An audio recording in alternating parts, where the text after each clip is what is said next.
ఏర్పాటు చేసుకొని అన్ని రాజకీయ పార్టీల నుంచి కూడా ప్రాధాన్యత ఉండే విధంగా తీసుకొని దీన్ని ఒక అభివృద్ధి సలహా మండలిగా రూపొందించామని ఈ యొక్క సమావేశం ఏకగ్రీవంగా తీర్మానించడం జరిగింది.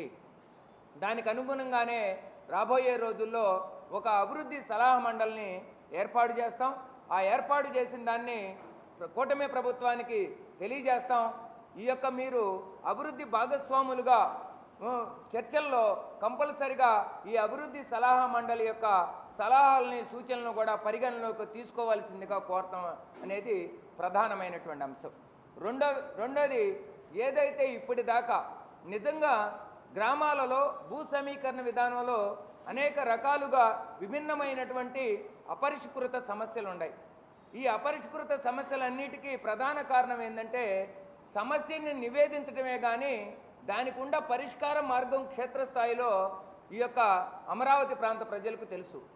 కానీ దురదృష్టవశాత్తు ఆ పరిష్కార మార్గాన్ని సిఆర్డీఏకు సూచించకపోవటం వల్ల కాలయాపన ఎక్కువ జరుగుతూ ఉంది, వాళ్ళు అనేక రకాలుగా శోధించి. కాబట్టి ఈ యొక్క చర్చలో ఈరోజు జరిగినటువంటి సమావేశంలో మనం కూడా మనకు ఉన్నటువంటి సమస్యలను కేటగిరీ వైజ్గా విభజించుకొని దాన్ని ఎవరికి సిఆర్డీఏకి కానీ లేక ఈ యొక్క రాజధాని అభివృద్ధికి కానీ ఆటంకం కలగకుండా ఏ విధంగా పరిష్కారం చూపెట్టాలి, అటువంటి పరిష్కార మార్గాలని నిరంతరం మనం ఈ యొక్క సిఆర్డీఏ దృష్టికి తీసుకురావాలి అనేటువంటిది కూడా ఈరోజు నిర్ణయించడం జరిగింది.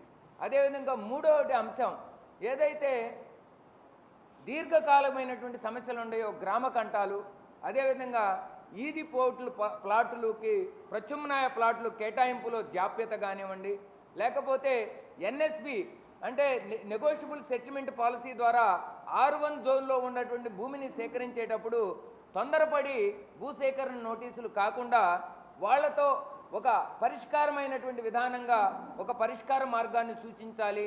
దాన్ని వెంటనే ఒక టైం లైన్ బౌండ్తో చేసుకుంటూ వెళ్తే కనుక అభివృద్ధి పనుల్లో కూడా ఆటంకం ఉండదు.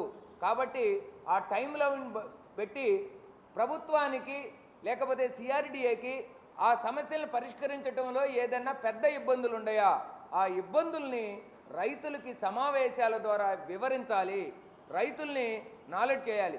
అన్నిటికంటే బర్నింగ్ సమస్య ప్రతి ఒక్కళ్ళు మాట్లాడుతున్నటువంటి సమస్య అదేవిధంగా ఎఫ్ఎస్ఐ పెంపుదల గురించి. అసలుకి సిఆర్డీఏ మీద ఒక బృహత్తరమైన బాధ్యత ఉంది. ఒక ఎఫ్ఎస్ఐని రూపొందించారు. ఆ ఎఫ్ఎస్ఐని ఏ ఉద్దేశంతో రూపొందించారు? ఎఫ్ఎస్ఐతో లింక్ ఉండేటువంటిది ఏంటంటే ఇన్ఫ్రాస్ట్రక్చర్. ఎక్కడా కూడా నేను చదువుకున్న దాని ప్రకారం ఎఫ్ఎస్ఐ అనేది ఆ యొక్క డెన్సిటీని బట్టి ఉంటుంది, జనసాంద్రతను నిర్ణయించింది. ఆ జనసాంద్రతకు అనుగుణంగానే మౌలిక వసతులు కల్పించడం జరుగుతుంది రాజధానిలో.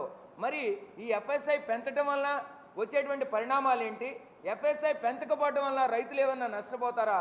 ఈ విషయాలన్నీ కూడా ప్లానింగ్ అధికారులు స్పష్టంగా సమావేశాలు పెట్టి రైతులకి అవేర్నెస్ కలిగించి ఆ అవేర్నెస్తో కూడినటువంటి నిర్ణయాన్ని అమలు చేయాలే కానీ ఏదో కొద్దిమంది వ్యక్తులు కోరిన విధంగా కనుక మీరు చేసుకుంటా పోతే అవే ఏదైతే మా కోరిక మీద మీరు చేశారంటున్నారో అవే భవిష్యత్తు కాలంలో మాకు గుదిబండలుగా మారుతున్నాయి.